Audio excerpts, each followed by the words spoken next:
Re-salut à tous. Benzema, KB9, a sauvé le Real Madrid et permet encore à 11 ou 12 journées de la fin du championnat, il reste 11 ou 12 matchs il me semble, de rester à 5 points de l'Atlético Madrid qui a un match en retard, donc qui a toujours les cartes en main pour gagner ce titre de champion d'Espagne. Le titre qu'ils attendent depuis 2014, la dernière fois qu'ils l'ont gagné. Mais jusqu'à la 89e minute, l'Atlético a, on va dire, faut pas se mentir, dans l'ensemble du match, jusqu'à 10 minutes de la fin, a maîtrisé quand même l'ensemble du match. Il y a eu Oblak qui prouve qu'il est l'un des 2-3 meilleurs gardiens du monde depuis quelques années, qu'il a fait quelques arrêts assez énormes dans ce match. Voilà, jusqu'à la 89e minute, il y aurait eu 8 points d'écart avec un match en retard. On va dire que c'était quasiment mort pour le Real pour espérer le titre. Même si l'Atlético reste, à mon avis, le grand favori depuis déjà un mois ou deux. Vu le parcours qu'ils font, c'est quand même ceux qui ont les cartes en main. Faut pas qu'ils merdent. Ils ont merdé un ou deux matchs, effectivement, où ils ont perdu. Et ça a permis au Barça et au Real de recoller. Mais ils ont toujours les cartes en main. C'est toujours eux les favoris pour le titre.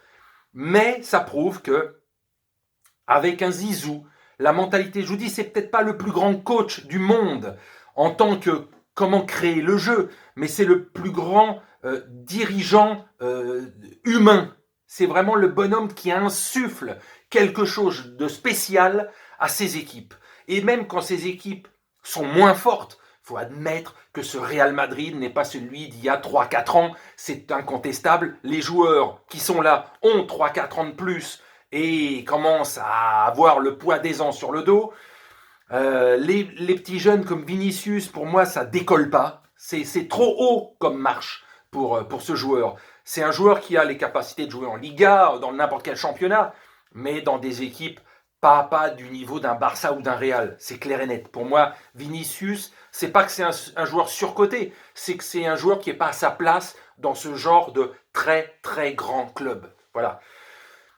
Il est un peu seul, on va dire, en attaque, parce que bon, avec les Kroos, les Modric, les Casemiro, il y a encore du matos.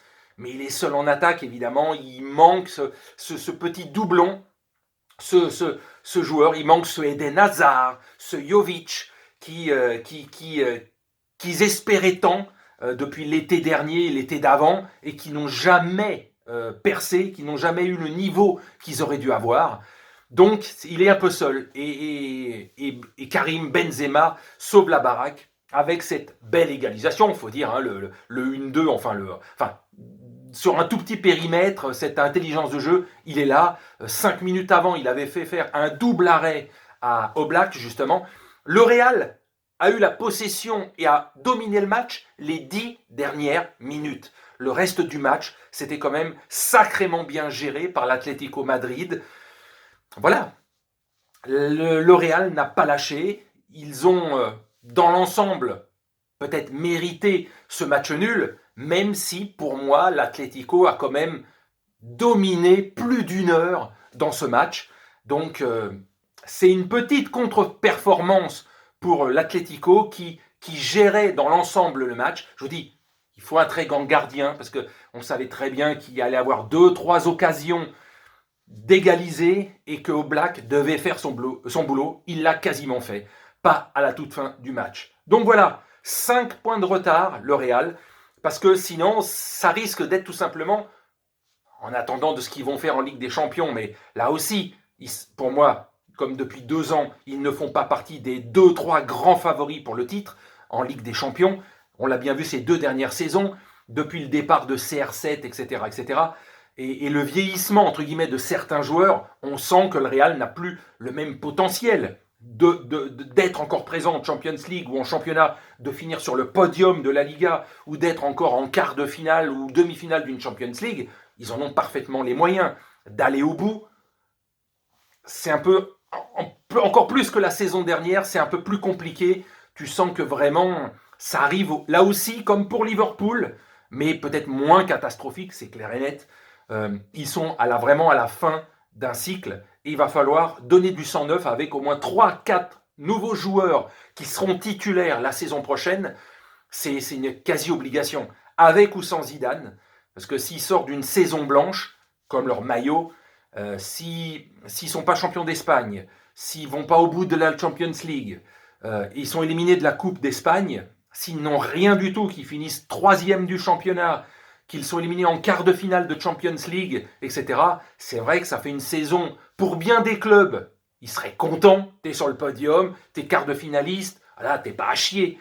Mais à ce niveau-là, le plus grand club du monde en termes de titres en Champions League, finir une saison où t'es sur le podium, tu finis en quart de finale, parce qu'il risque fortement d'aller en quart de finale, mais qui ne passent pas après, parce qu'ils ne sont pas les plus forts, bon ben voilà, c'est la fin d'un cycle. Alors je vous dis, Zidane l'été prochain, il reste ou il reste pas. En tout cas, si un joueur comme Mbappé, s'il ne prolonge pas, de toute façon ça va être le feuilleton, jusqu'à l'été prochain. C'est pas la peine de dire, il y en a marre de parler. Ça va être le feuilleton jusqu'à l'été prochain. S'ils veulent, le Real Madrid, récupérer Kylian Mbappé, il doit y avoir Zidane dans le plan. Si Zidane n'est plus l'entraîneur, bon, ok, le prestige du club, etc. Mais je pense qu'au moins une saison, au moins la première saison, Mbappé voudrait travailler avec Zidane, son idole, avec CR7, quoi.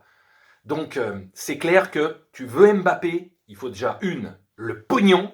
Et là, ça malgré la crise, les 150 à 200 millions, on va dire autour des 200 millions, il va falloir les sortir, plus le salaire, etc. Mais pour le projet sportif, au moins la première saison, je pense que Zidane doit être là. S'il n'est pas là, c'est pas si sûr vraiment que Mbappé aille comme ça au Real. Peut-être qu'il faut un coach et que même la saison compliquée, par exemple, de Liverpool, peut-être que le mec, il va peut-être aller voir Jürgen Klopp à Liverpool. Ou, enfin, il va prouver tout ce qu'il dit par rapport à l'amour du club, du PSG, de la ville, etc., etc., il va prolonger.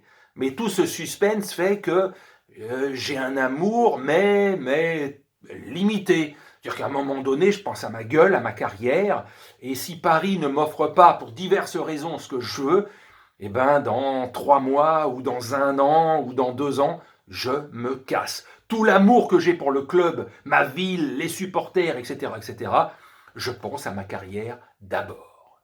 Donc voilà, bravo Real. Benzema a sauvé les miches du club, parce qu'on pouvait dire qu'en cas de défaite, le titre, c'était définitivement mort. Ils auraient tout misé sur la Champions League, où ils ne sont pas les plus forts, je pense. Donc Zidane, ça aurait été un peu chiant, mais voilà, quoi. À mon avis, il y a de grandes chances, s'ils veulent Mbappé, qu'il reste la saison prochaine. S'il n'y a pas d'Mbappé l'été prochain, peut-être que Zidane se casse l'été prochain. Parce que lui aussi, il dit, ah, voilà, moi non plus, je n'ai pas cet objectif de relancer une machine avec ce joueur. S'il prolonge et s'il reste à Paris, même Zidane, peut-être dans sa tête, se dira, bon ben voilà, on va pas l'avoir. Donc maintenant, moi, physiquement et psychologiquement, je suis un peu fatigué aussi. Donc peut-être que Zizou va s'arrêter l'été prochain. Ou il va rester une année de plus, si Kiki arrive. Sinon, peut-être qu'avec une année blanche, il va se barrer. Bon voilà, allez sur ce, je vous salue et je vous souhaite une bonne soirée.